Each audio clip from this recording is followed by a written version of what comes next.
Alors, je vous refais juste un petit tour de table rapidement. Je vous présente David Martin, qui est le co-réalisateur du film. À ses côtés, Morane Cuny, la productrice pour Local Production, une société de production installée à Toulouse. Ibrahim Dramé, à ses côtés, Aboubacar Keïta, qui sont deux des trois auteurs de cette histoire. Delphine Delambre, qui était leur enseignante donc en 2015-2016, qui les a accompagnés dans leur participation au concours de scénario Le Goût des autres. Et puis Jean-Michel Delambre, qui s'est occupé du graphisme et des décors dans ce film. Ce que je vous propose, c'est dans un premier temps de revenir sur toute cette première étape d'écriture du scénario Partir, avant, jusqu'au moment où il a été retenu comme projet lauréat donc de ce concours qui s'appelle Le Goût des autres. Je le redis pour des personnes qui n'auraient pas été là dans les temps de présentation des films. Le Goût des autres, c'est une action de Jindou Cinéma qui organise depuis 13 ans maintenant un concours pour les 12-18 ans dans les régions de Nouvelle-Aquitaine et Occitanie. Et sur l'édition 2015-2016, sur, je ne sais plus, mais je crois 130 projets, nous en avions retenu, dans un premier temps, enfin ce qu'on fait chaque année, 10 projets, puisque les projets que nous recevons, je vous montre de loin, mais ça vous donne une idée, c'est un texte libre, voilà, qui n'était pas plus long que cela. Et ensuite, à nous de travailler avec les jeunes pour écrire un scénario en bonne et due forme. Le scénario que vous avez écrit, je l'ai relu tout à l'heure, faisait 20 pages, même un peu plus de 20 pages. Voilà. Ça, c'est la première étape. Je voudrais qu'on reparle de tout ce travail. Et ensuite, il y a la partie fabrication du film, production proprement dite, avec le projet de film confié au local, avec David qui est rentré dans la danse en co-réalisation avec Mathieu Robin. Mathieu Robin, donc, qui avait accompagné l'écriture, qui malheureusement travaille cette semaine, n'a pas du tout pu se libérer et venir à Jindou. Mathieu Robin, je le redis aussi, on avait déjà réalisé un film issu du concours Goût des autres qui s'appelle Un candidat idéal et que nous avions montré il y a 2 ans. C'était la même édition d'ailleurs. Voilà. Donc on parle de ce travail de fabrication du film et d'adaptation finalement de ce scénario initial, nécessairement, puisque le parti pris était celui de faire un film d'animation. Et ensuite, dans un troisième temps, mais qu'on parle de ce que moi j'appellerais la question humaine, la situation d'accueil des réfugiés, des migrants en France, et plus particulièrement en s'appuyant sur ce qui se passe dans le Lot.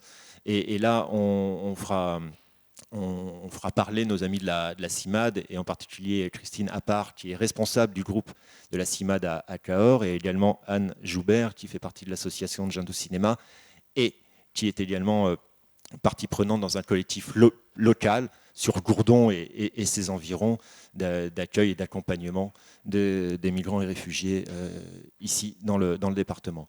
Voilà le programme que je vous propose. Je voudrais commencer par vous, Ibrahim et Aboubacar. Ibrahim, tu es venu du Mali. Aboubacar, tu es venu de Côte d'Ivoire. Vous allez nous dire un petit peu, au tout départ de votre participation au concours, où vous étiez à ce moment-là. Mais moi, j'ai l'impression que toute cette histoire qui a donné ce film, vous étiez 3. Il y avait également Bruno Landu, qui n'est pas avec nous aujourd'hui. Vous étiez 3. J'ai l'impression que tout ça, c'est quand même lié à une histoire d'amitié entre vous. J'aimerais savoir comment vous êtes connus. D'abord, l'histoire, c'est-à-dire moi, je suis quitté en Côte d'Ivoire. C'est de la Côte d'Ivoire.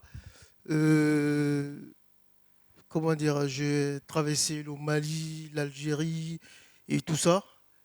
Et j'ai pris le bateau, le Lampa Lampa. C'est là que j'ai croisé Ibrahim et Bruno dans, dans le Zodiac. Donc c'est là on s'est conduit et tout ça. Après, on s'est dispersé, tu vois. Et donc moi, je suis revenu sur Paris Paris, j'ai fait quelques mois dans la rue et tout ça. J'ai croisé une dame, c'est la dame qui m'a hébergé pendant quelques mois et tout ça. Et après, j'ai dit à la dame, elle dit non, moi je vais aller à Marseille. Parce que depuis étant au pays, c'est Marseille que je connaissais beaucoup, tout ça. Donc la dame m'a dit, est-ce que j'ai le moyen de prendre comment dire, le billet? J'ai dit non, j'ai pas le moyen. Tu vois, donc là, j'ai frôlé, comment dire, le train. Et je suis arrivé à Montpellier. Et de Montpellier, il y a la police qui m'a contrôlé.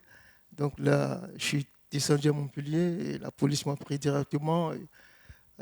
Comment dire, ils m'ont demandé d'abord j'ai quel âge. J'ai dit mon âge, j'ai dit moi j'ai 16 ans. Ils m'ont dit qu'est-ce qui prouve que tu as 16 ans. J'ai montré mes documents et tout ça. Et ils m'ont envoyé chez le juge. Et le juge m'a accordé. C'est vrai que j'avais 15 ans et tous les papiers et tout ça. Donc ils m'ont envoyé dans un foyer, un centre qui accueille les mineurs isolés étrangers, qu'on appelle le centre lieu de fond. Donc c'est là-bas que je suis resté pendant quelques mois. Et après ça, j'ai vu Ibrahim qui est arrivé. Et après, Bruno aussi est arrivé. Il dit, mais comment ça s'est fait? Comment ça s'est fait qu'on s'est croisés ici et tout ça? Il dit, non, bon, Ibrahim, tu prends la parole, comment ça se fait? Bonjour à tout le monde. Bonjour. Comme tout à l'heure, c'est qu'Aboubacar, il vient de le dire. C'est vrai, on a souffert ensemble et après, sur le centre, on s'est retrouvés sur le centre. Et ça nous fait plaisir aussi de se revoir, même on était dans la même galère, qu'on sort encore pour se retrouver au centre Louis Défend. Sur ce centre aussi, perdu dans une montagne qui n'y a pas de réseau, il n'y a rien en fait. Bon, on a dit... C'était où? Est-ce que vous pouvez préciser dans quelle région, dans quel endroit? Bon, c'était à Salagosse. C'est sur le département des Gares. Ça se situe au Vigan, à côté des Ganges, vers le Cévennes. Bon, après, on s'est retrouvés là-bas et j'ai dit, bon, Aboubacar, on a fait le même trajet. Après, on s'est retrouvés ici avec Bruno. Et bon, c'est un courage, il faut qu'on tienne la main et ça va venir. Bon, il nous a mis au centre Louis Défend. Après, au centre aussi, on n'a pas de choix et tout, même s'il n'y a pas de réseau, parce qu'on ne peut pas contacter personne. Il n'y avait pas de réseau, il fait froid là-haut et tout. C'était en l'hiver, du coup, on se demande comment ça va se passer. Il y avait la neige et tout. Même le prof, il ne peut pas monter pour venir nous donner le cours. Bon, on a dit, c'est pas grave. Tout ça, là, c'est un petit moment. Après, ça passe, quoi. On sait tenir comme ça. Est-ce que Delphine, tu peux apporter un complément d'information sur ce centre pour nous expliquer plus précisément de quel établissement il s'agit? Donc, moi, j'y travaille en qualité de professeur de français. Donc, c'est une maison d'enfants à caractère social qui existe depuis plus de 60 ans, qui effectivement se trouve sur un village cul-de-sac à 800 mètres d'altitude, où, comme le disent à plusieurs reprises les garçons, il n'y a pas de réseau. Donc, il n'y a pas la possibilité de passer de coup de téléphone ni d'Internet. C'est donc un village qui était prévu normalement pour des jeunes dits délinquants qui avaient besoin d'un séjour de rupture. Et le centre a choisi de faire d'accueillir des mineurs isolés étrangers qu'on appelle actuellement mineurs non accompagnés. Donc il reçoit 80% des jeunes entre 15 et 18 ans qui arrivent d'Afrique, du Maghreb, d'Asie et de l'Europe de l'Est. Et voilà. Donc ils y vivent et ils y préparent 3 CAP. un CAP peinture. Alors j'insiste là-dessus, mais c'est pour que vous compreniez aussi que la prise en charge des mineurs non accompagnés aujourd'hui, elle est très compliquée au niveau institutionnel parce qu'ils doivent choisir un parcours, une scolarité professionnelle, souvent par défaut. Ce qui a été le cas notamment pour Aboubacar et Bruno qui voulaient au départ préparer un CAP en cuisine. Ils se retrouvaient à choisir entre menuiserie, métallerie, maçonnerie. Ils étaient en menuiserie. Après, le prof est parti. Ils se sont retrouvés en peinture parce qu'il n'y avait plus de prof de menuiserie qui voulait monter là-haut. Parce que c'est vraiment hostile comme environnement. Et donc voilà, il y a des jeunes qui arrivent qui ont plutôt envie de passer un bac ou de faire un CAP, je ne sais pas, en mécanique. Ben non, ils n'ont le choix qu'entre 3 possibilités. Donc voilà, c'est pas du tout l'image de la France qu'ils attendent. C'est pas non plus les meilleures conditions d'accueil. Et donc voilà, c'est quand même les premières semaines pour eux, c'est très compliqué. Alors parlons maintenant de ce projet d'écriture qui est devenu Partir. Est-ce que vous pouvez nous expliquer tous les 3 voilà, comment vous avez donc pris connaissance de notre concours et alors comment vous avez travaillé, comment vous êtes approprié finalement le sujet large du goût des autres. Est-ce que vous pouvez nous raconter Je vais en dire 2 mots et puis je vous donnerai le micro. Donc en tant que prof de français, donc moi je leur enseignais la langue française, mais ça allait, c'était aussi de l'alphabétisation pour certains, pour une grosse majorité, parce que le centre accueille surtout des jeunes qui n'ont jamais été à l'école ou très peu.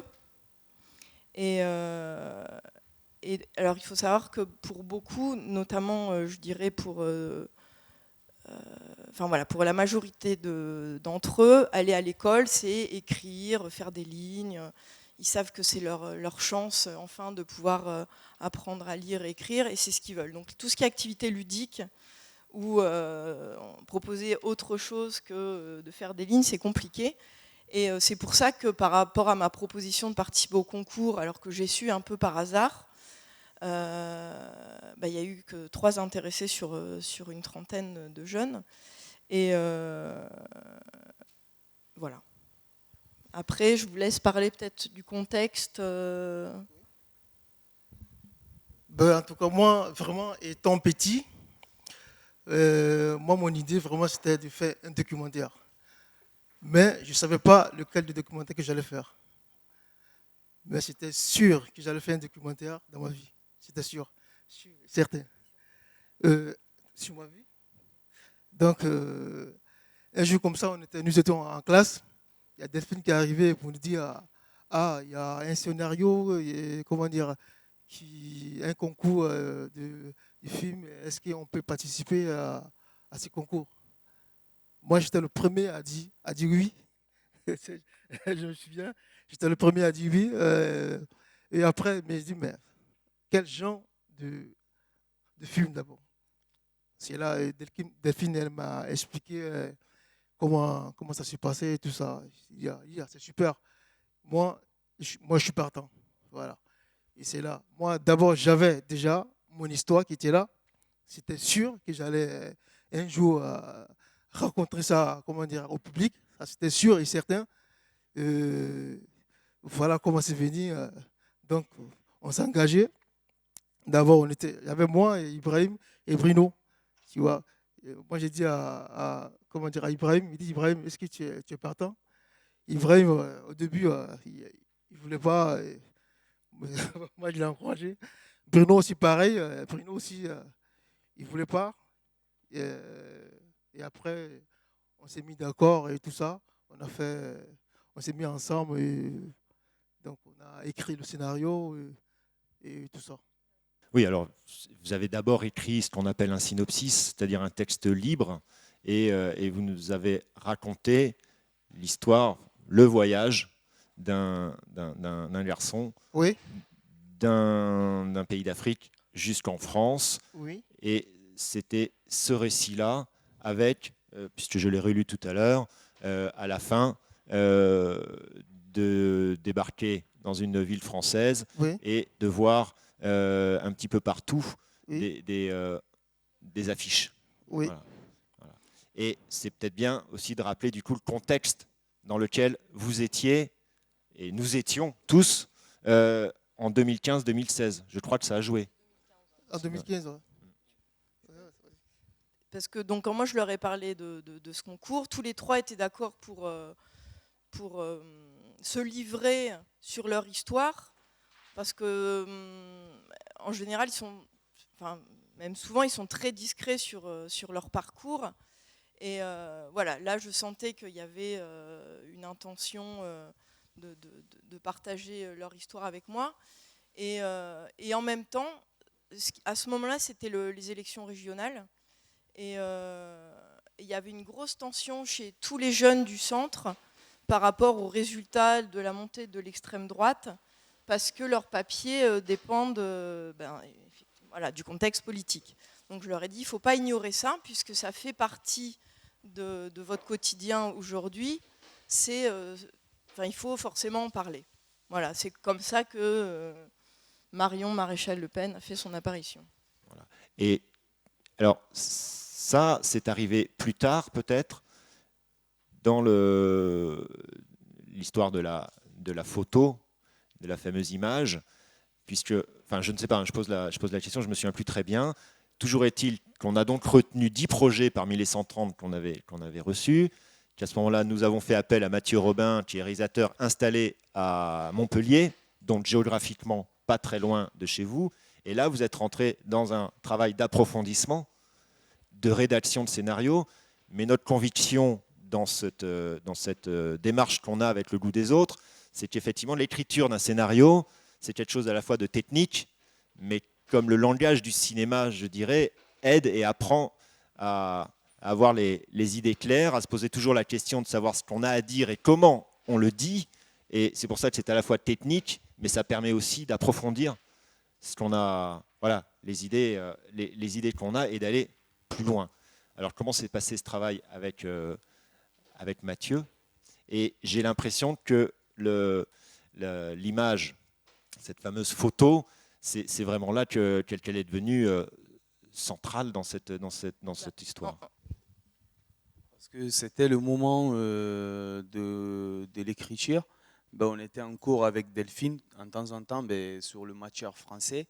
Mais du coup, si on est avec Delphine à la fin de l'après-midi, on reste avec Delphine pour traiter les sujets, pour dire comment on va faire et tout. Après, souvent, de temps en temps, on prend 1 heure, 2 heures pour descendre au Vigan, parce que comme il n'y a pas de réseau, on appelle Mathieu Robin, voilà, par Skype. Souvent, on parle avec Mathieu par Skype, comment on doit faire ce travail et comment on fait pour avancer, quoi. Et cette image, cette photo, vas-y Delphine. On a eu quand même très vite une contrainte après la présélection. Pour l'écriture du scénario, il y avait quand même une contrainte qui nous a été, qui a été un obstacle au début, à savoir il fallait une unité de lieu. Et comme là, on racontait un périple, l'aide de Mathieu Robin était précieuse. Donc c'est vrai qu'on a eu 4 rendez-vous Skype et moi par téléphone régulièrement. Donc du coup, on a eu l'idée d'en faire un film d'animation. Au départ, on avait imaginé que c'était des dessins d'une chambre d'adolescents qui prenait vie. Et d'où voilà, cette image, cette photo sur un mur. Mais cette photo étant là, l'introduction de la fiction dans, voilà, c'est ça. dans votre récit, qui est nourri évidemment de votre... Disons que le fond, c'est vraiment un mélange de leurs 3 histoires. Le fil conducteur avec cette image de Marion Maréchal Le Pen, c'est pour ajouter le contexte du moment de l'écriture du scénario. Donc on s'est réunis tous les vendredis après-midi pendant 6 mois à peu près pour écrire ce scénario avec l'aide de Mathieu. Et je crois que Mathieu vous a montré un film, vous vous souvenez? Alors, ouais, je ne sais pas si... Alors, on avait vu 2 films, en fait, que moi je connaissais également. C'était L'homme qui plantait des arbres et L'huile aux fleurs. Et pourquoi il vous avait montré ça, alors? ces deux films. Voilà, pour qu'on s'inspire, pour qu'on s'en inspire, pour que les garçons aussi puissent apprécier différentes manières de narration. Et au départ, on pensait à la manière de L'île aux fleurs, ajouter des définitions concernant par exemple la daba, le dozo, etc. C'est-à-dire que l'idée de se dire, bon, ce film, on ne pourra pas le faire en prise de vue réelle compte tenu de ce que ça raconte. On va donc regarder du côté de l'animation et trouver une forme pour raconter cette histoire-là avec les moyens qu'on aura. Je dis ça parce que je ne me souvenais plus qu'au début de votre scénario, celui qui a été lu par le jury à la fin de ce parcours, c'était écrit à la manière du court-métrage L'île aux fleurs de Jorge Furtado, qui date de 89. C'est un film qui a eu le Grand Prix au Festival de Clermont-Ferrand. Le scénario suivant mêle différents supports, montage de photos, de dessins, de vidéos pour illustrer la voix off. C'est-à-dire que votre idée, c'était tout ce récit en voix off, illustré par différents, je dirais, supports. Et c'est là que je crois, Jean-Michel, tu es rentré dans la boucle du projet. Est-ce que tu peux nous... Alors, et je ne sais pas si je peux me permettre, mais tu m'as donné l'idée tout à l'heure, quand on a fait la petite séance à la librairie avec des dessins du Canard enchaîné, puisque je rappelle que Jean-Michel est dessinateur au Canard enchaîné, et je me suis réimprimé les dessins que tu avais faits à ce stade-là. Donc, on fait la même chose que tout à l'heure, on explique, et puis je vous fais passer ça, si vous voulez jeter un œil sur les premiers dessins faits par Jean-Michel à ce stade-là. Alors, il y en a plusieurs fois le même exemplaire, mais c'est pour que vous puissiez le... Voilà. Jean-Michel. Pardon. Oui, alors d'abord on dit toujours partir c'est mourir un peu et rester c'est mourir beaucoup, mais là je crois que partir ça a été une belle aventure collective. Moi au départ Delphine m'avait demandé juste quelques dessins et j'avais été séduit par le contexte politique puisque c'est mon métier. Mais aussi, comme je fais des livres pour enfants avec des aquarelles très colorées, je pensais que c'était pas mal d'opposer effectivement on va dire les tons pastels de l'aquarelle et la violence d'une situation qui se traitait au trait, quoi. Et ce qui est bien, c'est qu'on est passé un peu du monde du rêve au monde de la réalité politique. Voilà. Et en plus, comme dans Partir, effectivement, il y a l'idée de mouvement. Moi, j'ai trouvé après que le film d'animation, c'était vraiment ce qu'il fallait faire, quoi. Plutôt que de mettre des dessins, de mélanger les gens, ça a déjà été fait. Et là, chacun a pu s'exprimer. Donc, c'est vraiment un travail collectif. Et moi, je les en remercie de m'avoir accepté à bord de leur galère parce que ça a été aussi un beau voyage ensemble. Et j'ai appris beaucoup de choses. Voilà. Alors, tout ça a duré quelques mois et on s'est retrouvés en juin 2016 à la Cinémathèque de Toulouse pour, je dirais, la grande journée avec les 10 groupes de jeunes qui avaient travaillé ici et là, qui sont venus présenter devant tout le monde, tous les autres, leurs scénarios respectifs. Et j'ai envie, tu me dis si tu es d'accord, je vois que Momar Désiré Khan, un ami, réalisateur, écrivain, vous connaissez, musicien, qui est déjà venu présenter... des films à Jindou. Momar, tu faisais partie du jury, le jury qui a sélectionné ce projet. Est-ce que tu veux dire un mot? Je te prends un peu au dépourvu, mais est-ce que tu veux dire un mot sur je crois que voilà, comment toi tu avais reçu et comment vous avez, bon, délibération très compliquée, mais est-ce que tu veux dire un mot? Bonjour à tous. Oui, peut-être un petit mot. Disons que quand on se retrouve avec tous ces jeunes qui ont des projets, qui ont un parcours déjà, on va dire, d'écriture, la plupart du temps, on essaie de se focaliser sur l'écriture, sur les scénarios, en fait, sur le contenu. Et c'est vrai que ça a été une belle bagarre parce qu'il y avait de belles choses. Vraiment, il y avait de très, très, très, très, très belles choses. Et puis, je pense que quand on a commencé à lire les scénarios, il y en avait toujours un qui revenait et qui s'entêtait, en fait. C'est-à-dire qu'on faisait une sélection et puis on se disait, oui, bon, cela, cela, cela. Et puis, il y en avait un qui revenait tout le temps et sur lequel il y avait une sorte de consensus, mais qu'on n'osait pas trop dire au départ. Et donc, c'est vrai, il y avait des réticences aussi, les réticences étant liées aussi souvent au fait qu'il y avait beaucoup d'enfants qui étaient à l'école, qui étaient plus jeunes, etc., etc. Et c'était un peu compliqué de leur dire, à partir de maintenant, ben, on ne va pas faire le travail sur votre scénario, etc. Donc, c'est toujours un peu pareil, c'est-à-dire qu'on a du mal à choisir. Mais je pense qu'il y avait une sorte d'évidence, mais qui ne se disait pas de façon explicite, parce qu'on est en jury et il faut délibérer. Mais à la fin, ça paraissait évident. Moi, j'avais des arguments contre, je vous le dis. Ces arguments contre étaient liés justement à tout ce que ça aurait demandé comme travail de mise en œuvre, sauf s'il y avait une astuce pour le faire sans avoir besoin de faire mettre en route toute la grosse machine. Voilà ce que je peux dire. Merci. Et cette astuce, ça a été effectivement de le faire lire à nos amis du local, Morane, Philippe Ossel, et là vous m'avez dit que ça pourrait peut-être vous intéresser. C'était un peu risqué, non, de s'engager sur la réalisation de ce film? Mais nous, quand on a lu le scénario, il nous a évidemment beaucoup touchés au premier abord, et puis on a vraiment aussi beaucoup aimé la narration, enfin l'astuce narrative, en fait, ce petit basculement de fiction qui a emmené, voilà, qui mêlait aussi donc cette histoire très documentaire et en même temps avec une narration qui fonctionnait, qui nous a vraiment plu sur le papier.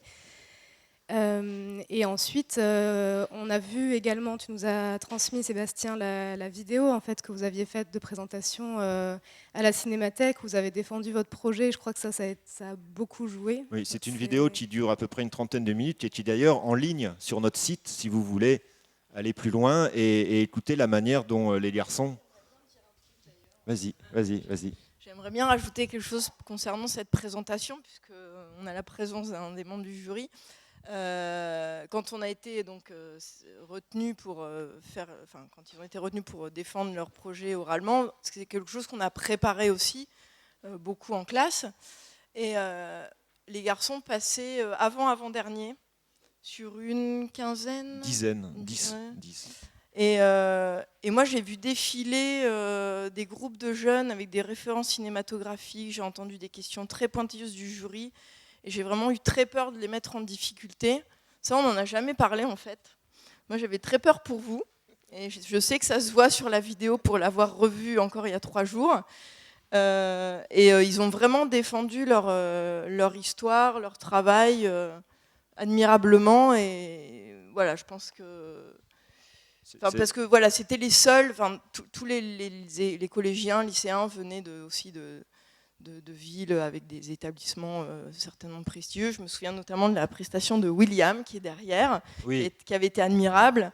Et après venait Ibrahim Abou. Il avait gagné aussi, William. Ouais. Et Abou qui a commencé par s'excuser pour son français, alors qu'il n'a aucune raison de s'excuser pour son français. Mais voilà, donc j'étais un peu craintive. En tout cas, chez nous, ça a marché aussi, cette vidéo, parce ça a fini de nous convaincre, je crois, en tout cas sur cette conviction de ce scénario. Et enfin, la troisième chose, c'est qu'on a vu aussi donc, les dessins de Jean-Michel qui sont en train de tourner, ses premiers dessins. Et là, tu dis que c'est un risque. Pour nous, c'était un peu un challenge et on trouvait ça. On a beaucoup aimé cet univers graphique et de suite, ça a été presque une évidence, après à confirmer aussi avec l'équipe, mais on s'est dit qu'il fallait le faire en animation, animer ces dessins. Alors c'était pas le projet visuel de départ, donc il fallait aussi que tout le monde soit d'accord avec ça. Mais voilà, il y avait à la fois dans le texte qui est avec cette voix off, donc le scénario qui reposait beaucoup sur cette voix off, avec ce côté presque de conte, voilà, qui nous charmait vraiment, et en même temps cet aspect visuel où on s'est dit que ça pouvait être un beau challenge. Voilà, beau challenge, en précisant que le local production, vous avez fait d'autres films d'animation, mais ça n'est pas votre activité. C'est pas notre spécialité. Voilà. On fait du documentaire essentiellement. Donc, ouais. Et alors, David, toi, tu es animateur de profession, comment on dit ? Oui. C'est ça. Animateur. souvent sur des petits projets, donc souvent amené à être un petit peu directeur artistique ou guider les réalisateurs dans des choix esthétiques. Voilà, c'est la chance qu'on a souvent dans les petits projets. Et alors, toi, comment tu as réceptionné ce scénario avec l'objectif d'en faire un court-métrage d'animation? Alors au début, ça ne m'a pas été présenté comme un court-métrage d'animation. Et on m'a plutôt demandé mon avis sur est-ce qu'il était possible de faire ce mur de photos et de croquis, un peu comme un carnet de voyage qui serait comme ça exposé sur un mur. Alors peut-être qu'il faut préciser que le scénario se terminait, peut-être que vous voulez le dire, par un... Je le dis? Tu veux expliquer comment se terminait le scénario que vous aviez écrit? Ouais, à la fin, c'était moi. C'était est-ce que ma présence, est-ce qui ici vous dérange? Ouais, pardon, parce que donc le mur de photos et dessins prenait vie. Donc là, c'était la partie animation. C'est-à-dire que toutes les photos et images que vous aviez, qui avaient jalonné le récit du scénario, la voix off, prenait vie. Et ensuite, il y avait un plan large. comme s'ils étaient affichés sur un mur. Voilà, comme si c'était la chambre d'un adolescent. Et d'un coup, apparaissait Abou et qui s'adressait droit dans les yeux à la caméra en demandant effectivement si sa présence ici dérangeait tant que ça. Voilà.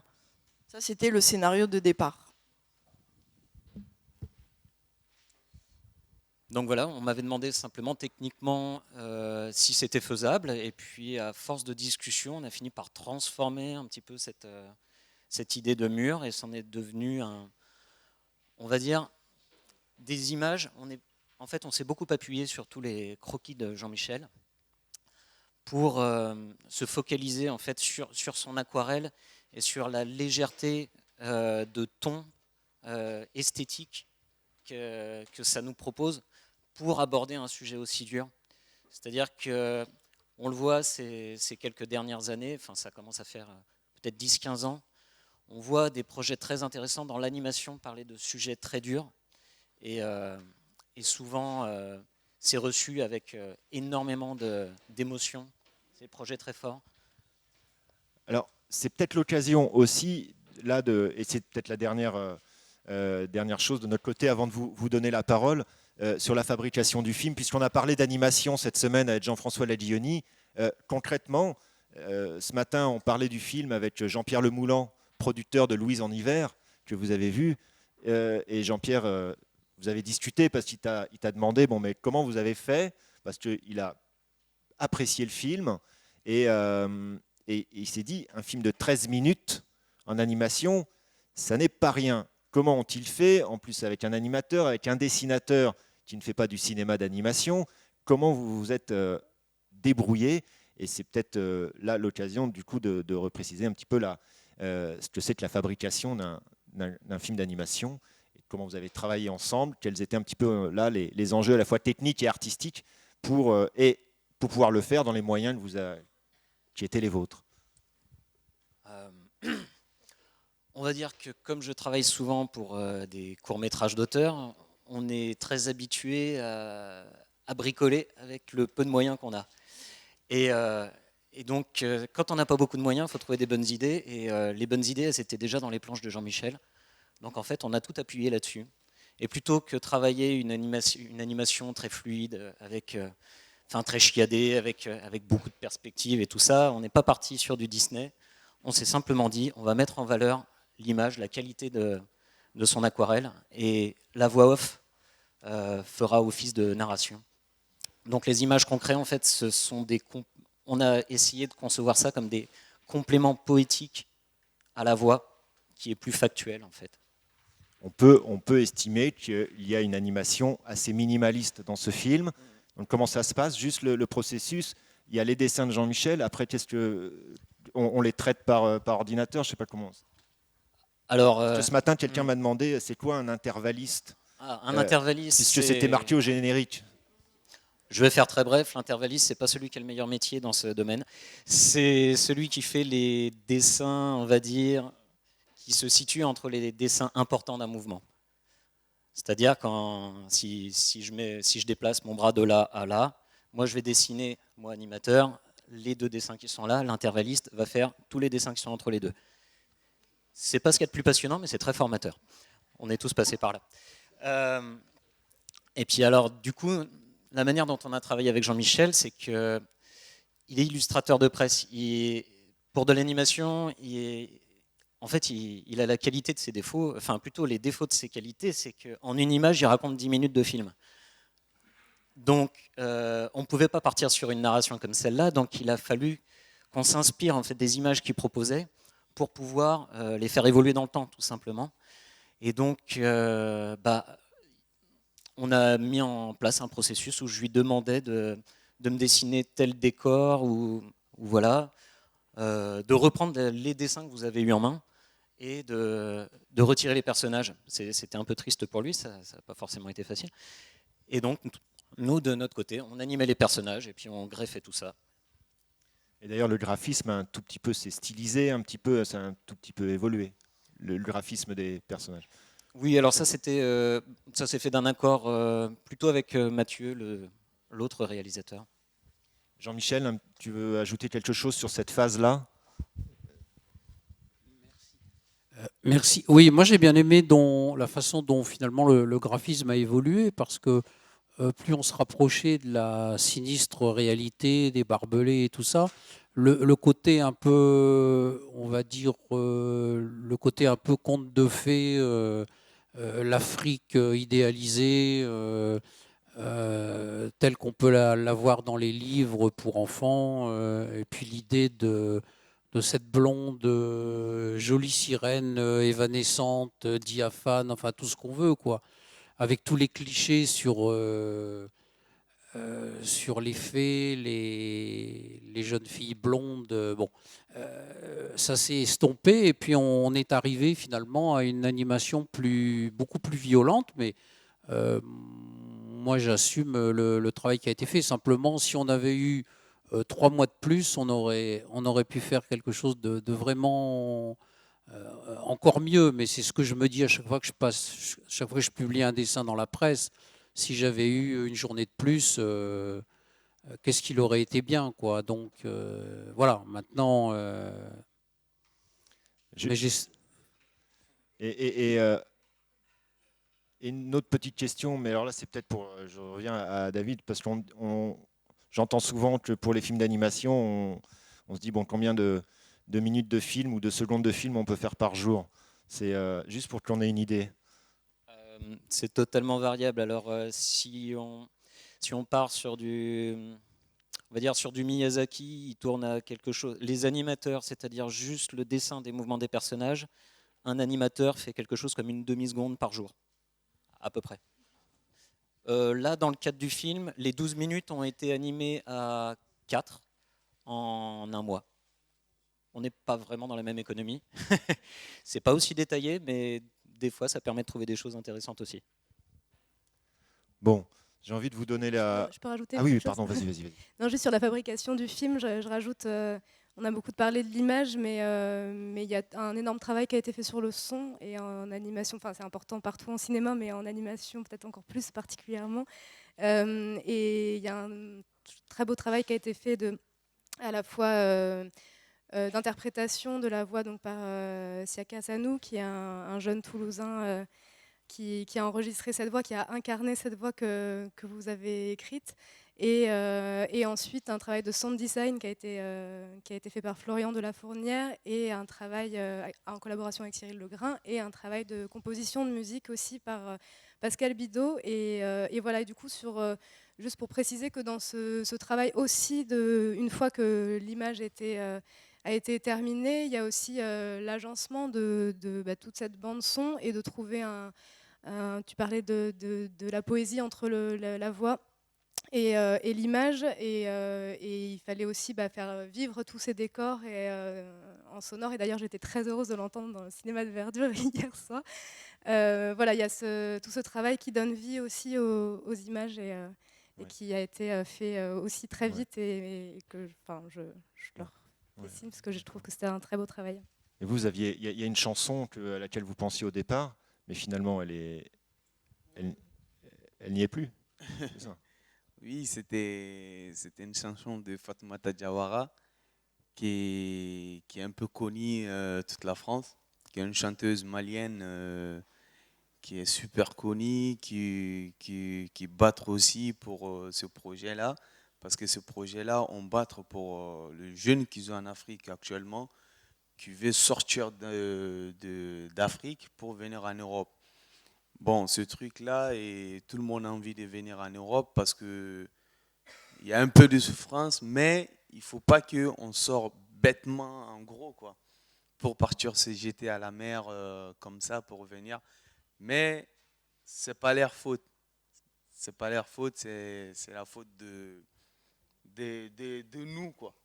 Voilà, parce que en fait, les jeunes qu'ils ont là et qui prennent des snaps, des Facebook, des trucs comme ça, ils voient trop la lumière de France et ils croient qu'en fait la France c'est facile.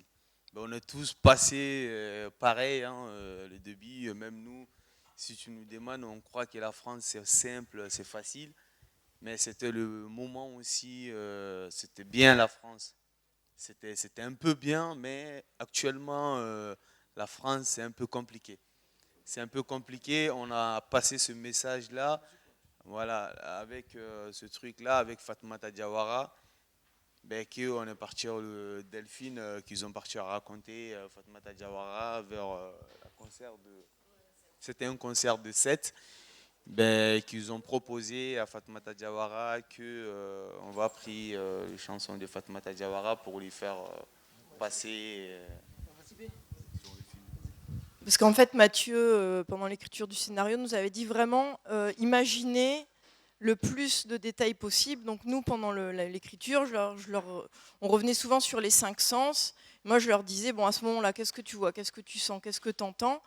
Et dans le scénario, on devait voir normalement un petit personnage qui se déplaçait sur une carte qu'avait dessinée Bruno, une carte de l'Afrique.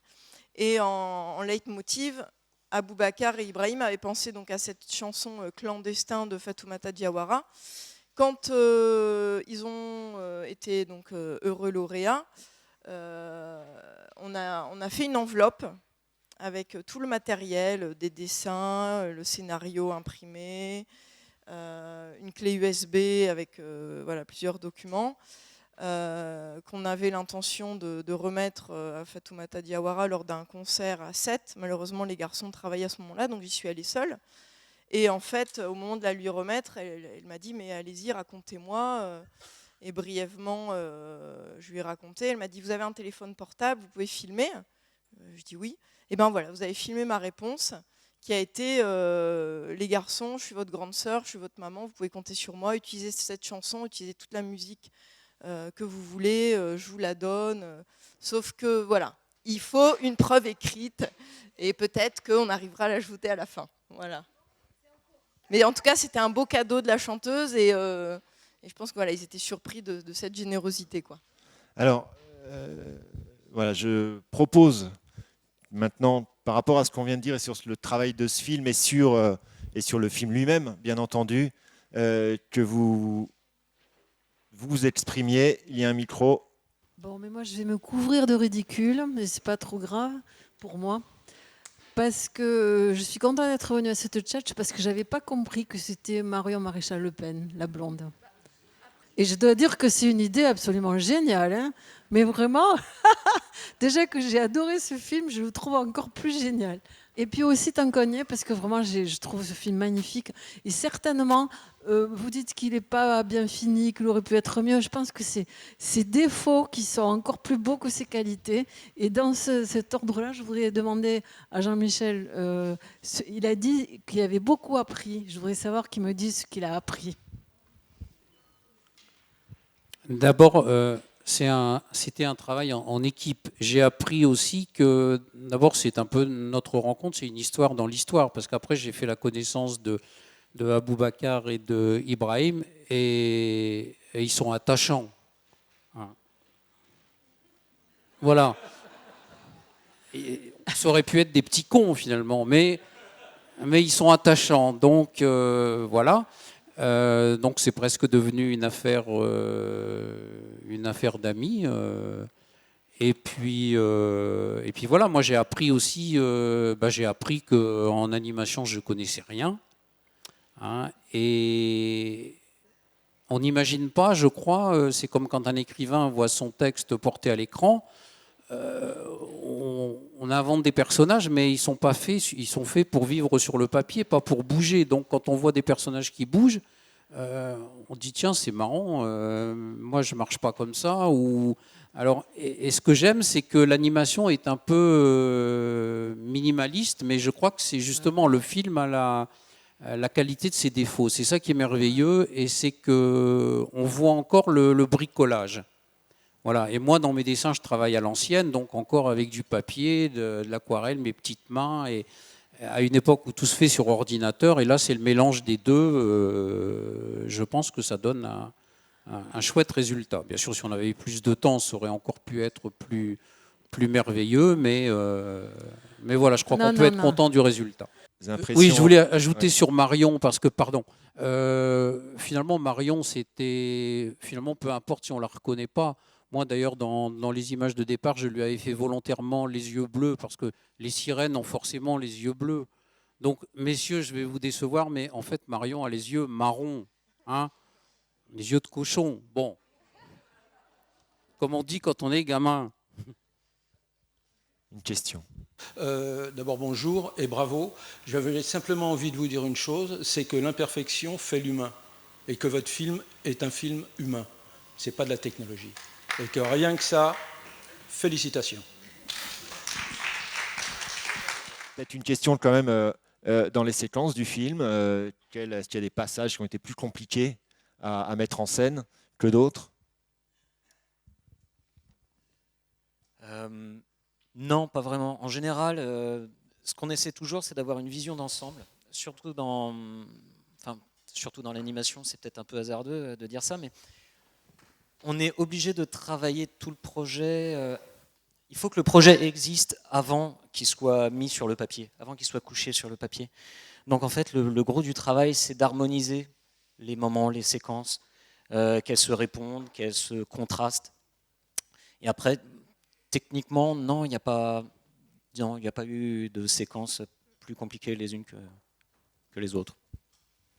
Je pense qu'un des choses sur lesquelles on a peut-être le plus échangé entre Mathieu, toi et nous à la prod, c'était sur on avait finalement peu de temps parce que l'animation, vous avez compris, ça prend beaucoup de temps et on était sur un film déjà qui devait faire 9 minutes, qu'on a fait 10, puis 11, puis 12.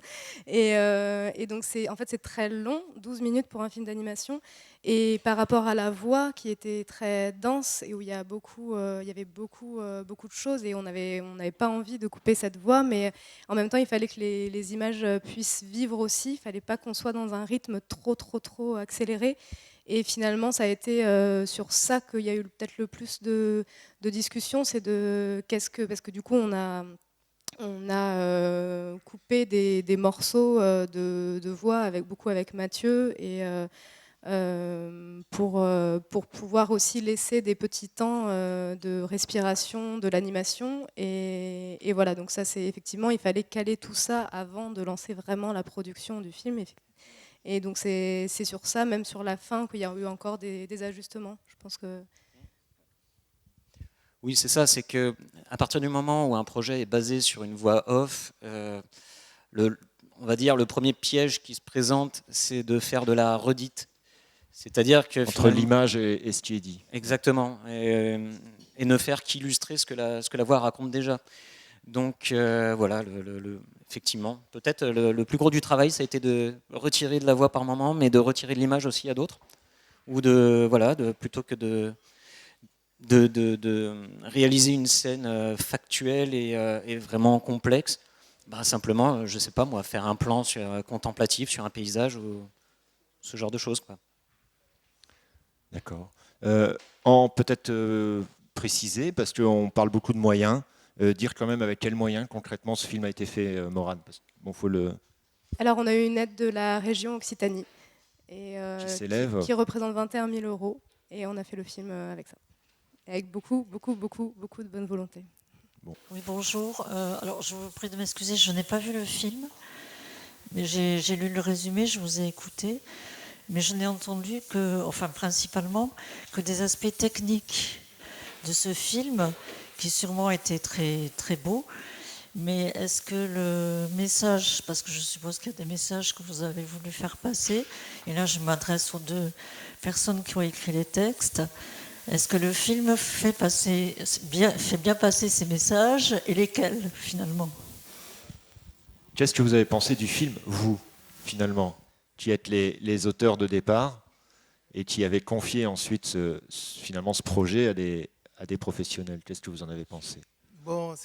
Actuellement, ce que nous on pense du film, c'est un message qu'on voulait véhiculer, c'est-à-dire pour dire aux gens, c'est-à-dire être noir en France, est-ce que c'est pas un défaut ou est-ce que c'est du racisme ou quoi?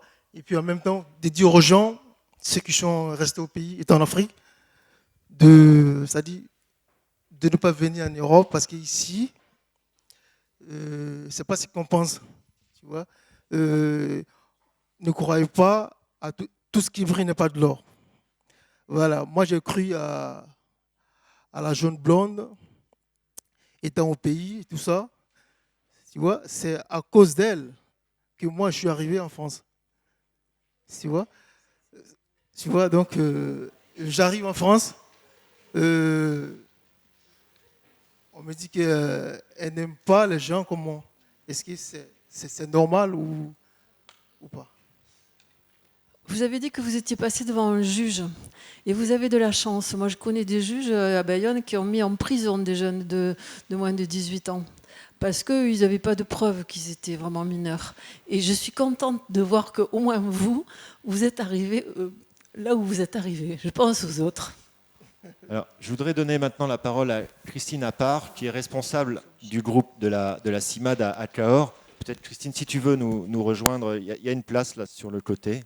Ce que je voulais d'abord dire, c'est que le petit film, on l'a trouvé super et on aimerait bien le récupérer pour faire des interventions dans les lycées ou des BTS pour ouvrir la discussion. Parce que ce qui est génial dans ce film, vraiment pour nous militants des droits de l'homme et essayer d'aider les migrants, c'est qu'en un quart d'heure, ils ont vraiment résumé tout ce que nous, on observe régulièrement en venant en aide aux mineurs isolés qui sont dans le Lot.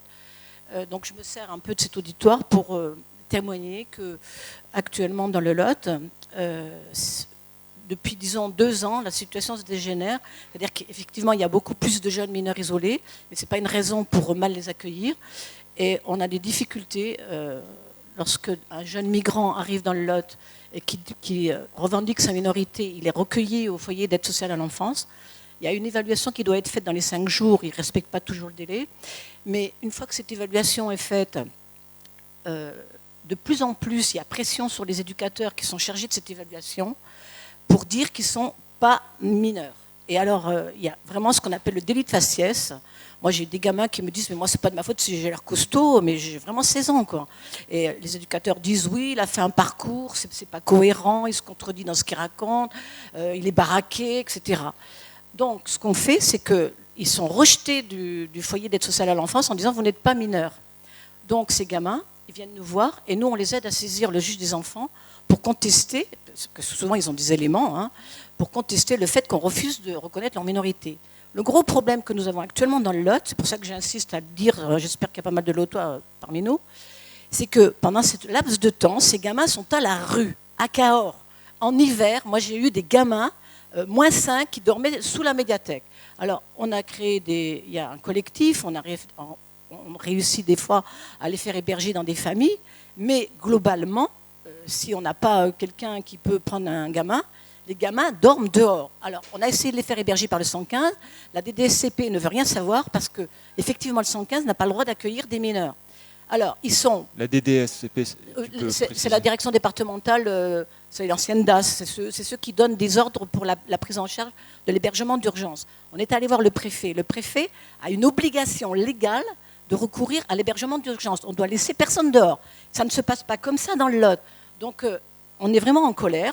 Parce que ces gamins pour le Conseil général, ils sont majeurs, et pour la préfecture et la DDSCP, ils sont mineurs. Donc, c'est vraiment, ils sont ni majeurs ni mineurs. Donc, ces gamins, ils sont dehors jusqu'à ce qu'ils passent devant le juge. Alors, on a obtenu des progrès au niveau de la magistrature.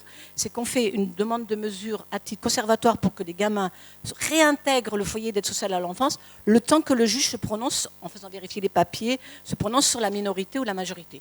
Très souvent, on reconnaît que l'enfant est mineur. Ça veut dire que le gamin, il est mineur, et bien, néanmoins, en France, on le laisse dormir dehors. Ce n'est pas acceptable. Donc, ce qu'on voudrait obtenir du Conseil général, c'est qu'il garde les gamins jusqu'à ce que le juge se soit prononcé. Après, c'est un autre problème. Les difficultés aussi, c'est qu'une fois qu'ils ont été reconnus mineurs, ils sont pris en charge, ça c'est encore quelque chose qui est bien, et j'espère que ça va pouvoir le rester. C'est-à-dire qu'un enfant mineur en France est encore protégé. Donc, ils ont accès effectivement à des centres, à des CAP, etc. Effectivement, ils n'ont pas toujours le choix de choisir leur CAP. Nous, on avait un gamin, depuis la Guinée, c'était son rêve d'être boulanger. On a réussi à ce qu'il puisse aller en CAP de boulangerie. Mais ce n'est pas toujours évident. Et alors, là où ça devient compliqué, c'est que lorsqu'ils arrivent avant 15 ans, ils n'ont pas de problème pour avoir un titre de séjour à 18 ans. Par contre, ceux qui arrivent entre 16 et 18 ans, lorsqu'ils ont 18 ans, s'ils n'ont pas de contrat de jeune majeur, c'est à nouveau la galère pour qu'ils aient des titres de séjour. Donc rien n'est simple, mais ce qui est le plus choquant à l'heure actuelle à Cahors, c'est qu'on laisse les gamins dehors entre le moment où ils sont virés du service d'aide sociale et le moment où le juge se prononce sur leur minorité. Est-ce que, peut-être Anne, est-ce que tu veux apporter un complément sur le collectif auquel tu participes sur la région plus locale de Gourdon et ses environs? Alors, si j'oublie des choses, Martine, tu compléteras. Mais je vais quand même partir aussi du film. Ben oui. Parce que moi, ce que j'ai trouvé très important dans ce film, c'est que le titre, c'est « Partir ». Et que donc, quelles que soient les raisons pour lesquelles on part, qu'on soit réfugié, entre guillemets, reconnu, demandeur d'asile ou pas, ça doit se respecter. Et c'est ça que je trouve aussi fort dans le film. Voilà. Et je dis ça parce que, effectivement, quand on explique aux gens ici que les personnes, qu'il y a des personnes qui sont ici au centre de demandeurs d'asile, donc le CADA, donc il y en a un à Cahors, il y en a un à Gourdon. C'est des personnes donc, qui ont été parachutées, entre guillemets, enfin oui, depuis Paris pour désengorger aussi, entre guillemets, les grandes villes en disant bon voilà il faut que ces personnes puissent voilà qu'il y ait des structures qui les accueillent dans la France entière, y compris dans la France rurale. Il faut que je retrouve le fil et donc voilà donc il y a je repars de ce centre de demandeurs d'asile qui est donc à Gourdon, où il y a des professionnels qui sont des travailleurs sociaux qui dépendent, alors tu m'as dit non, pas de la préfecture, mais enfin, plus ou moins quand même, de la préfecture. Il y a toutes sortes de personnes. Il y a beaucoup, alors à Gourdon, il y a un grand nombre de jeunes, alors majeurs, parce que là, c'est pas dans le cadre des mineurs isolés, qui sont afghans, beaucoup, érythréens et soudanais. Et ils sont là et ils attendent un rendez-vous à l'OFPRA, donc l'Office français pour les réfugiés et les demandeurs d'asile, qui va dire si oui ou non leur récit va leur permettre d'obtenir cet asile. Et alors déjà, c'est stressant ça, parce qu'ils attendent cette réponse. Alors, quelquefois, ils ont une réponse positive. Donc, entre eux, ils disent d'ailleurs, est-ce que tu es positif ou négatif? Positif, ça veut dire, j'ai ce droit d'asile. Et puis, les autres, il faut qu'ils fassent un recours ensuite à la CNDA, c'est-à-dire à la consultation nationale pour les demandeurs d'asile. Bon, donc, il y a tout un processus comme ça qui est extrêmement difficile et lourd et pesant, et donc il y a un collectif de gens d'ici, de Gourdon, mais aussi de la Bouriane, qui s'est constitué petit à petit pour les accompagner, les aider à des cours de français, parce que c'est pareil, ils doivent apprendre le français, mais il n'y a pas vraiment de structure pour ça. Donc il y a un collectif qui s'est créé pour faire de l'accompagnement, pour aider à faire des CV, pour des tas de choses. Et je ne veux pas oublier que j'ai dit qu'il y avait tous ces jeunes, voilà, mais il y a aussi des familles qui viennent, certaines d'Arménie, d'Albanie, de Guinée, et le quatrième, Soudan. Et ces familles, suivant le pays d'où elles viennent, ça marche ou ça marche moins. Parce qu'il y a certains pays, comme l'Albanie ou l'Arménie, on considère que ces pays-là sont sûrs, encore, entre guillemets. Donc, ce n'est pas des pays en guerre, donc les gens ne sont pas en danger. Ce qui est faux, là je ne vais pas rentrer dans les détails, parce qu'il y a d'autres problèmes, il y a des problèmes de mafia, il y a des problèmes d'insécurité, d'impunité, etc., qui font que ces familles ont dû fuir. Et donc, il y a des familles avec des enfants.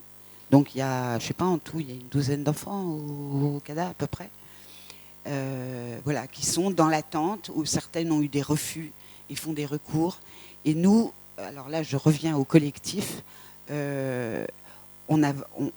y a un réseau qui se crée petit à petit, même avec des maires des villages, des tas de gens. Et on a besoin vraiment de continuer à structurer ce réseau, parce qu'il y a des moments qui sont extrêmement critiques, où il faut soutenir, ou s'ils sont positifs, enfin s'ils ont obtenu un accord, pour les aider ensuite à trouver un logement, à trouver un travail, etc. etc. Ou alors pour faire des recours, quand ils refusent l'obligation de quitter le territoire français. Bon, j'ai fait un... Voilà. Et après, ce que je voudrais dire, c'est que vous pouvez s'il y a des personnes qui ont envie de se joindre à ce collectif, donc on travaille ensemble évidemment avec la CIMAD, parce que la CIMAD, elles sont toutes les extrêmement pointues sur tout ce qui est administratif et connaissent les avocats, enfin connaissent plein de choses. Donc on va vous laisser nos coordonnées, les coordonnées de la CIMAD, ou vous pouvez nous laisser les vôtres, pour ensuite, parce qu'on comptait aussi sur la projection de ce film et le débat et les gens qui viendraient, voilà, pour parler de ce qui se passe ici et pour faire en sorte que, voilà, que les gens d'ici soient actifs. Alors j'ai peut-être oublié des choses. Et la CIMAD qui est présente sur les lieux du festival. Voilà, alors il y a un stand qui est un peu excentré, malheureusement. Il y a Amnesty et la CIMAD. Peut-être que l'année prochaine, on arrivera à être un peu plus au milieu, je sais pas. On verra, mais en tout cas, voilà, il y a un stand ici. Merci, Anne. Alors moi, c'était juste parce que vous avez beaucoup parlé du contexte politique dans lequel vous avez écrit votre scénario. Donc je crois que c'est les élections régionales. Et du coup, je voulais savoir si vous avez hésité ou pas à nommer Marion Maréchal Le Pen dans le film, ou si ça s'est imposé, si c'était évident. Bon, en fait, on n'a pas hésité. Hein. On n'a pas hésité. On a fait Maréchal Le Pen parce que c'était sur le département. Ben, on sait que les jeunes mineurs étrangers qu'ils ont sur le département, même à nous aussi, et tout, ben, ça va être un peu juste parce que c'était les élections sur le département. Bon, du coup, on a dit, bon, on fait comment? Parce que la région là, c'est les gens qui, peut-être, il y en a avec des attentats et tout, l'extrême droite qui passe pas sur la région. Bon, on a fait ce film-là. À la fin, on a dit, bon, tu sais ce qu'on va faire? On va bombarder Maréchal Le Pen, parce que si elle passe sur ce département, 80% les jeunes mineurs étrangers, ils n'ont pas... Voilà quoi, on sait que ça va être en faillite un peu quoi. Ça va être un peu chaud quoi. Je voudrais juste ajouter quelque chose par rapport à ce qui a été dit tout à l'heure. C'est que là on parle de Le Pen, mais moi je voudrais quand même dire la politique gouvernementale à l'heure actuelle est une catastrophe. C'est-à-dire que dans le Lot par exemple, et là c'est les préfets qui appliquent les mesures nationales, on a des familles qui sont en voie d'expulsion, qui sont 8 ans, 10 ans de présence en France.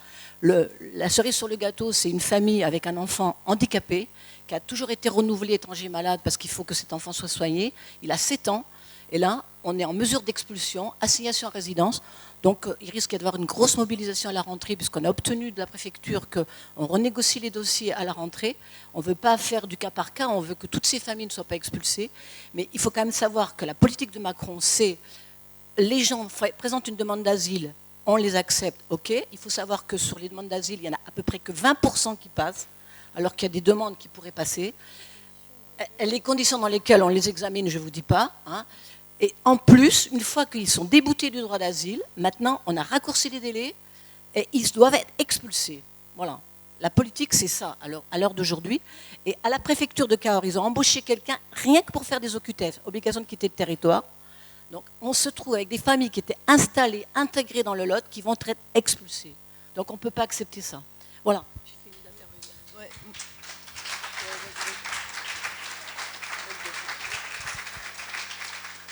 Moi, je vais juste vous parler un petit peu du contexte dans le Languedoc-Roussillon, puisqu'on vient des Cévennes. À Montpellier, il y avait une association qui était en charge d'accueillir les mineurs isolés étrangers, de faire le diagnostic. Et bien, elle n'a plus de subvention de la région parce qu'on leur a dit non, vous travaillez avec des associations militantes, c'est pas bien. Et puis les diagnostics que vous faites, vous dites toujours qu'ils sont mineurs, alors que c'est pas vrai. Donc voilà, on a coupé les subventions. Donc effectivement, là aussi, les mineurs étrangers sont dans la rue.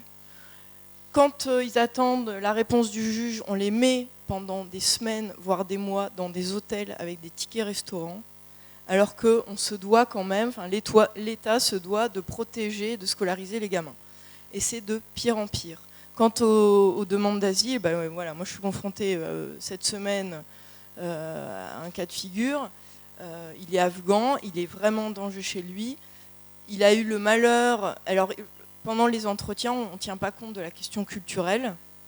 Le gamin, il a répondu... en fait, la personne qui lui posait des questions a commencé l'entretien en lui disant « Voilà, tu réponds de manière spontanée ». Le traducteur a traduit malencontreusement de manière synthétique. Donc, il n'a pas donné de détails. Et c'est pour ça qu'il a eu une réponse négative.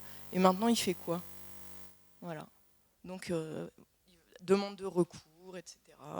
Enfin, le parcours n'est pas fini. C'est pour ça que je vais donner la lutte n'est pas finie. Je vais passer la parole à Boubacar Ibrahim, qui pour eux aussi, c'est pas gagné, quoi. Oui, moi actuellement, j'ai un cadre de séjour de 1 an. C'est-à-dire chaque 1 an, il faut avoir un contrat pour qu'on renouvelle. C'est-à-dire si j'ai pas de contrat, pas de boulot, quoi. Tu vois, voilà, pas de papier, tout ça. Pourtant, j'ai mon appart, c'est-à-dire j'ai tout, mais c'est-à-dire chaque année, je dois prouver que je suis là, que je suis présent, que je bosse. Donc, si je ne présente pas ma présence, pas de papier, c'est-à-dire retour chez moi, quoi. Parce que le but, c'est pas ça. Ouais, mais c'est vrai, c'est qu'Aboubacar, il vient de New York. Mais même, bon, on n'a pas même cas, voilà, on n'a pas même statut un peu. Mais moi, je peux parler sur moi aussi parce que moi, j'ai un titre de séjour vie privée familiale. Mais si tu as c'est à moins de 15 ans, si tu rentres sur le territoire français avant 15 ans, le cas, c'est pas la même. À partir de 15 ans, 14 ans, 13 ans, tu as un autre statut. À partir de 16 ans, 17 ans, 18 ans, tu as un autre statut. Mais moi, j'ai eu la chance pour rentrer un peu plus tôt. Mais c'est ça que moi, j'ai un titre de séjour pendant 4 ans. Mais pendant 4 ans, ils disent que même si tu ne travailles pas et tout, ça va renouveler. Voilà, automatiquement, quoi. Ça change, il n'y a aucun souci. Mais les jeunes qu'ils ont comme Aboubacar et tout ça, c'est un peu dur quand même. C'est un peu dur. Tu ne peux pas dire que tu payes tes impôts et tout à la fin, même si tu ne trouves pas un patron et qu'il ne te renouvelle pas ton titre de séjour. Mais pour moi, c'est un peu dégoûtant, quoi. C'est pas possible. C'est ça, on est là tous, et vous aussi, on battre pour ça, pour que les jeunes immigrants et tout ça, nous aussi, c'est ça, on est contre ce système avec tout ce qui s'est passé même à l'Hérault, à Montpellier et tout ça. Même si on n'est plus sur ce statut, nous, on laisse le message parce que si on ne s'aide pas, nous tous, une association tout seul, il ne peut pas faire de choses. une association qui est fermée sur Montpellier. Nous, on sait qu'on est sortir sur ce système. Mais le directeur qui était là-bas, qui nous a fait contacter et tout ça, pour venir ensemble, pour battre pour les autres aussi qu'ils ont là sur ce problème-là, on est parti manifester. C'était pareil. Bon, du coup, parce que les mineurs qui sont là, le problème même, c'est quoi? C'est parce qu'il prend le mineur, il les met en prison. Nous, on a fait les marches et tout avec le gens qui voulaient marcher avec nous et tout. Nous, on dit que c'est pas possible, c'est pas vrai. C'est pas normal aussi. Même si tu dis que son document et tout qui est pas vrai, il faut pas les mettre en prison. Il n'est pas volé, il n'a pas tué, il a rien fait. Du coup, tu dis son dossier, il n'est pas vrai. Ok, il n'y a pas de souci, même si son dossier, il n'est pas vrai. Mais il faut faire les recours, mais tu ne le gardes pas en prison. À la fin de 6 mois, tu le répatries chez lui, quoi. Je vais répondre à Simon Carr un peu. Bon, actuellement, moi, je suis un cabri mort. C'est-à-dire un cabri qui est déjà mort, il n'a plus peur de couteau. Voilà, moi, je suis prêt à rentrer chez moi. C'est-à-dire pour faire croire aux gens là-bas, même si j'ai fait 5 ans ou 10 ans en France, on s'en bat les couilles de ça. Voilà. Seulement, mon message, c'est de dire aux gens, c'est-à-dire, l'Eldorado, le paradis, c'est pas ailleurs, c'est chez soi-même. Tu vois. Voilà. Aujourd'hui, il y a eu tant de morts. Il y a eu tant de morts dans la mer, dans le désert et tout ça. Vraiment, c'est trop. Ça dit trop, c'est trop. Ça dit, arrêtons de faire croire aux gens qu'ici, c'est le paradis.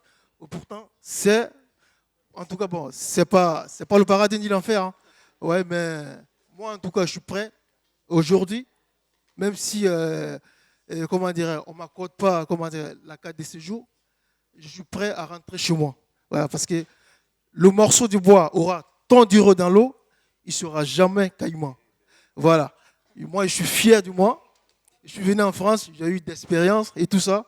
Je préfère aller chez moi, en Côte d'Ivoire, transmettre ça aux gens. Ça serait magnifique aussi. Ouais, parce que ceux qui sont là-bas, ils croient que non, ici, c'est le paradis, il y a tout. Ça dit, tu vois. Donc, oui, et ça le sera d'autant moins qu'on approche des élections européennes et des élections municipales. Et vous avez tous constaté que la montée des populismes en Europe fait que ça va être de plus en plus difficile pour vous, les associations, à qui il faut rendre hommage, bien sûr, en même temps. Je suis dans le collectif de Gourdon également. Et bon, la prise de parole et le témoignage, c'est intéressant, mais ce n'est pas une option possible pour tout le monde. Il y en a qui ne peuvent pas rentrer chez eux. Les réfugiés qui sont arrivés pour des problèmes de guerre, en Afghanistan, les talibans, en Somalie, au Soudan, etc., toutes les guerres, eux, ils ne peuvent pas. Eux, l'excision éventuellement, pour les petites filles, etc., eux ne peuvent pas rentrer chez eux. Donc le choix, c'est effectivement ce qu'on leur dit. Quand ils sont déboutés, même si les conditions ne sont pas bonnes, on dit « rentrez chez vous, on va vous aider à vous réinstaller ». Mais ce n'est pas toujours possible. Par contre, je comprends très bien, parce qu'effectivement, on fait croire que c'est merveilleux, que si on vient en France, c'est génial. Quand on gagne 1 000 €, on a l'impression qu'on est le roi du Pérou. Et c'est pas ça. Mais on se doit l'accueil. Oui, voilà. Ça c'est obligatoire. Je voulais vous remercier beaucoup. Ce film, il va tourner. Il faut qu'il tourne. Merci à tous.